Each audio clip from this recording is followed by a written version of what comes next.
As we reported earlier, the Chinese government objected today to a call by some U.S. members of Congress to levy sanctions on Beijing for its treatment of the Uyghur ethnic group, who live mainly in Western China. As Nick Schifrin reports, advocates for that Muslim minority say Uyghurs are now being rounded up by the hundreds of thousands. In China's Xinjiang province, to be a Uyghur Muslim is to be accused of having a contagious disease. Muslims from Xinjiang to Beijing have long complained of state suppression, but now they say Chinese repression is stronger than ever. In Xinjiang's Kashgar, where Chairman Mao looms over the city, Chinese police are accused by human rights groups of creating the world's most extensive surveillance. Uyghurs are native to this area and have long accused China of forced indoctrination, as exiled Uyghur leader Rabia Kadir put it in a 2012 visit to Tokyo. The Chinese government systematically assimilates the Uyghur people while we're struggling for freedom and human rights. It's a life or death struggle. The U.S. and UN says that struggle is now happening to 1 million Uyghurs inside of camps seen in satellite images. We know the camps are expanding thanks in part to a blog by a Chinese law student at the University of British Columbia, Sean Zhang, who started investigating because at first he didn't believe the Uyghurs' accusations. Many Chinese say they are fake news because they think it's impossible to detain so many people. But Zhang found government construction project bids for what the Chinese call re-education camps, and he cross-referenced those to find the truth. So I looked at these locations in the Google satellite images, and I found there are indeed some very large detention facilities. In a Kashgar camp, he found a construction boom and could even identify which structures were, quote, teaching buildings. You can clearly see the expansion of the detention facilities, especially the education camp. I think it likely doubled or even tripled its size in the past few months.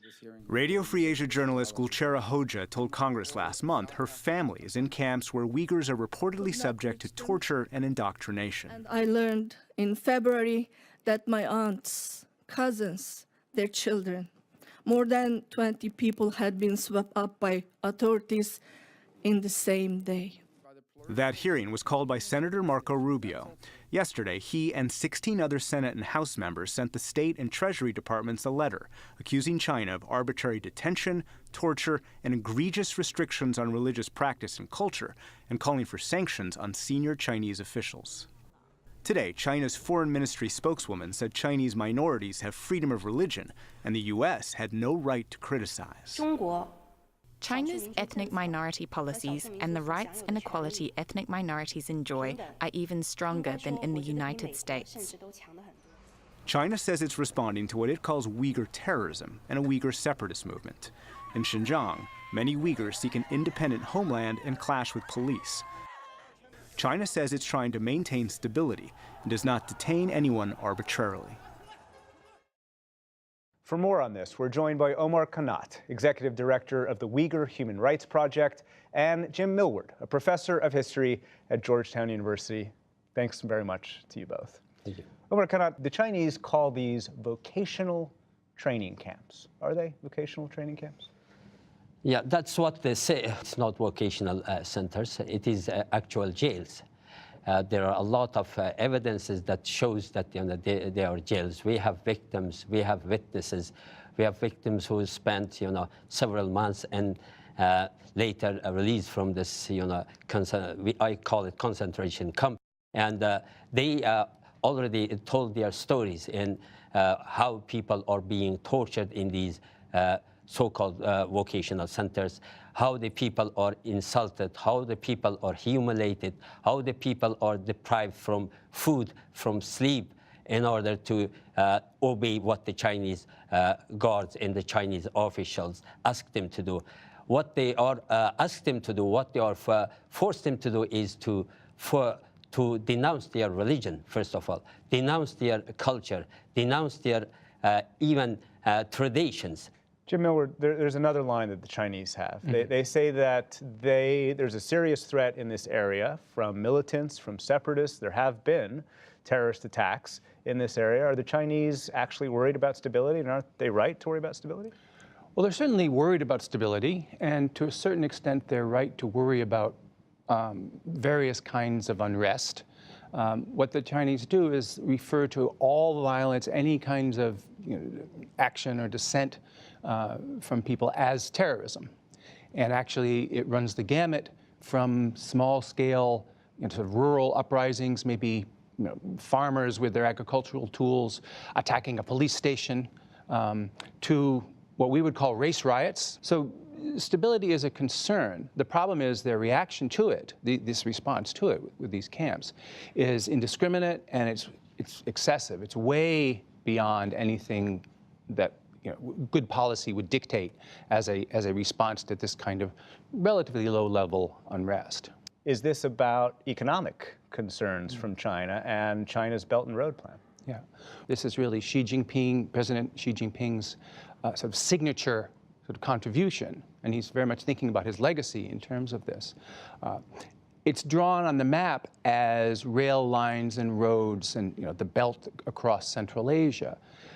But I think we really should understand it as much broader than that. It really takes in all of Chinese foreign policy all around the world. Loans, some investment, economic involvement all over. So if we think of it simply as a rail line running from Xinjiang to Central Asia, then you think, oh, well, maybe they're worried about Uyghurs doing something to that rail line. But that's a very small part of what the entire Belt and Road is. And moreover, China has security of that key infrastructure in Xinjiang very well under control. There's no real danger to this. There's a recent editorial from the Chinese newspaper Global Times, which reflects state policy. And it says that there was a danger of Xinjiang becoming China's Syria or China's Libya. And therefore, these harsh measures were necessary in order to prevent that from happening. Maintain stability. To maintain the stability, to prevent Xinjiang from becoming Syria or Libya. That's ridiculous. It's absolutely ridiculous. If you've looked at any of the securitization of the region, there are police with boots on the ground. They have facial recognition cameras everywhere. There's no danger of littering, practically. It doesn't have anything to do with the fight against terrorism, fight against extremism. It's a war against the people. To eliminate a people, eliminate an ethnic group. So it doesn't have anything to do with the terrorism. You cannot, it's not an excuse for Chinese government to say that we are fighting against terrorism. More than 1 million Uyghurs are in actual jails in detention centers. And more than 2 million people are in political and cultural indoctrination centers. And Jim Millward, quickly in the time we have left, Uyghurs have been targeted before, minorities have been targeted before, but is this on a scale that we haven't seen? So what we're seeing now is really unprecedented as a human rights atrocity in China. Not since the Cultural Revolution, perhaps, not since the Tiananmen incidents of 1989 has there been anything really this serious that I think the world should pay attention to. And it's really very sad because it may sound funny to say this, but China is better than this. China has a tradition of multiculturalism, believe it or not. It's not liberal Western-style multiculturalism, but they have a way of managing different groups within one state. And if they would stick to that, they could provide an example of managing diversity, albeit within an authoritarian context, that in some ways measures up to some of the ways we manage diversity in the West. Because there are problems, these are difficult problems everywhere. Jim Millward, Omar Kanat, thank you very much. Thank you. Thank you.